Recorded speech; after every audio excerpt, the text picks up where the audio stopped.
Okay, so this is a frog, of course, and I sent you some of those. I'm going to show you how to tie all your knots. You can use a Palomar for everything. And but the only thing that I sent you that you'll need to use on braid is probably the frog. The frog will need braid. Everything else you can use just straight mono or fluorocarbon. So see, I have the line doubled. It's a pretty simple knot. The Palomar. Take that double line, run it through the frog, run it through any bait that you're going to rig up. Then we're going to take and tie a granny knot or an overhand knot, just like that. Regular old overhand knot, just like you would tie. And all you're going to do is take your lure and pull it through there. Just like that. And the whole thing will cinch you up tight if you pulled it the right way. And that is a Palomar knot. And it will not come undone. It works for fluorocarbon, it works for monofilament, it works for everything. And again, like I said, the only thing that you'll need to use straight braid on will be the frog, because you're going to throw it in the heaviest cover. Standing by. Alright, Tristan, I'm at the ponds today, and the first thing I'm going to show you is how you're going to fish the frog. I got attached a braid on a bait casting outfit. I'm going to work it in that heavy grass I just showed you. Alright, standing by. This is a close-up of how you work it through the grass. Just slowly tapping it. Pausing at the edge of the grass. Bringing it through the grass. So, this likely looking corner full of grass, we're going to throw a frog down there and see if we can't find us a bass. I just saw one hit the lily pad somewhere else. Let my frog sit a minute. I mean, as soon as I moved it, he was on it. We'll keep him up on top of the grass. If you can get him up, if he's not too big, on the frog. He was up in that shallow grass and he bit the frog. See, I brought frog, bass, grass, and all with me. That's why you're using 50 and 60 pound braid. Otherwise, you're just going to break it every time you hook a fish if you got like 25 or 30. Not a giant, but a nice bass. A good way to start the day. All right, frog again. Another piece of the corner. A little bit farther outside this time. We'll see if they're on the outside of the grass. And there he was, on the outside of the grass. He's kind of down deep fighting, but if I can get him up on top, there he is. I'll bring him through the grass. All right, let's see if there's another one up there. Same setup as last time. Cast up just on the edge of the grass, let it sit a few seconds, pop it off the lily pads. Working it slow. Pausing when it gets in a hole or it gets next to a pad of lily pads. Working it slow on the outside edge of the grass a little bit. There he was. Oh, he's jumping. He's a jumper. So that's 3 and about 6 casts when I found him in the grass. Again, not a big one, but for a pond fish, it is what it is. All right, let's try it. Oh, came off. All right, let's try it up in that grass. Man, he ought to live in there. He's way up. He's on the other side of that pipe. There he was. I heard him hit it. Bring him across the pipe. Nothing ventured, nothing gained. You gotta throw it up in there. And there he is. He got drug across dry land. On the frog. All right, this is how you rig up a fluke or a stick bait worm with no weights. This is a stick bait, doesn't have any action, nothing on the tail, and the fluke is a small minnow imitation. We're going to rig them up weightless, just a hook, nothing else. The key is to make sure that they are straight and in line when you are completed.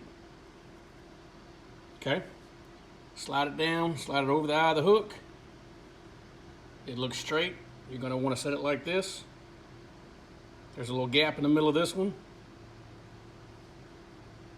That's what it should look like when it's done. It's just a regular straight bait. This one is a Cinco worm, This worm right here will probably catch you fish when nothing else will catch you fish.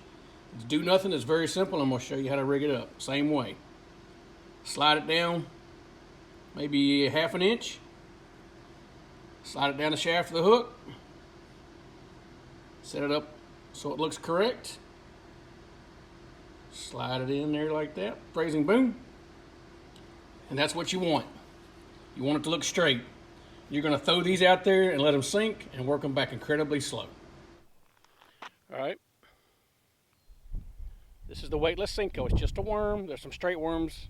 I think the ones I sent you in the box are green. Just rigged up. This one's actually been cut. Had an inch cut off the end of it, but it still works. Still use them as long as they're this long or so or longer. And I'm going to throw it where I missed that fish just a second ago on that topwater bait. No weights or anything. Straight to monofilament or straight to fluorocarbon. It's a cast. Let it sink. It's called a do nothing.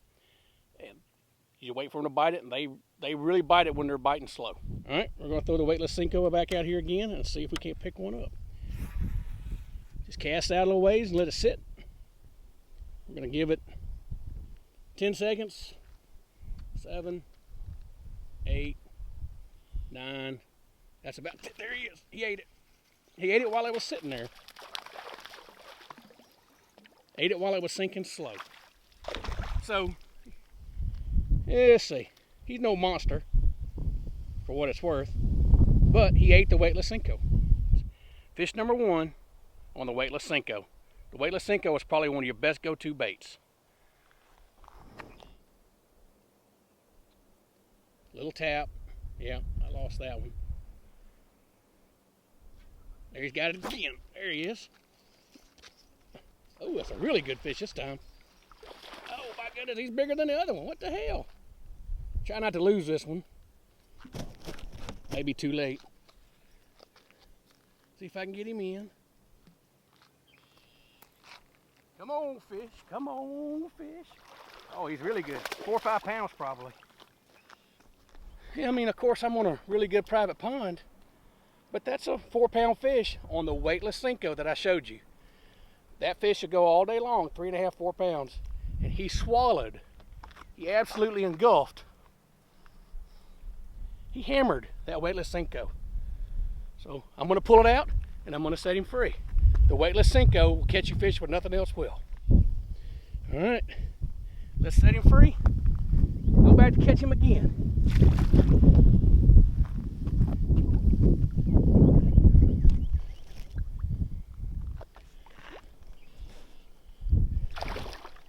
And he's off.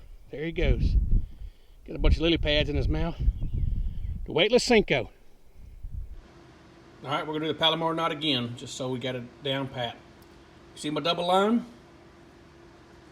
We're gonna string the lure that we're gonna use, making sure that the double line, the whole double line, is still back here for the granny knot or the overhand knot. Overhand knot, I usually pull it down on my finger where it's loose, pull my bait through the loop, and then pull my tag in and my straight in and cinch it down on the loop. It should cinch pretty tight. And I cut my tag in off about 1/4 inch out. And I do this on fluorocarbon, I do it on braid, I do it on everything. Another thing I sent are some little bitty jigs like this. Something similar to that. And these can work great, especially for your little trout, crappies and bluegills. I'm going to show you how to work it. We're going to make a couple casts right here. We will definitely catch a couple and show you what to look for. You throw this on a lighter rod, it won't throw far, but it's a very good bait and it can make or break a day. This actually is a brim bed right here, so it ought to be pretty quick. We're going to flip it out there. Just bounce it slow. Didn't take long. A little bitty fast, but still better than nothing. Again, we're going to throw the little jig out there. Throw it. Let it sink down a little bit. Work it back slow. Just swimming it back, bouncing it. Got a little tap and I missed him. Just working kind of around the grass. Let's try it again. Hit the grass, see what we get. There he is. What we got this time? And another bass. No bluegills, which is what I said. Hope we got a crappie. Actually, we have a damn fine crappie. So that right there, oh, about dropped him. That is a nice crappie. caught on that little jig. And look at the dark line on top of his head. That's pretty awesome. It's a black crappie, I believe. Just on that little jig, caught us a nice crappie. Here's a little tip for when you're loading your rods in and out of your truck. Take your lure and put it on the little keeper. Then grab the line from your lure and wrap it around your rod eyes 3, maybe 4 times, whatever's convenient till it's tight. And that'll make it so that the lines don't tangle as much. You don't wind up sticking other rods through in between the lines that you have. Then when you get ready to undo it, you just run your line, hand down the line, and do it reversed. No more tangles. Just to show you how shallow they'll get. That fish is right there in about 6 or 7 inches of water.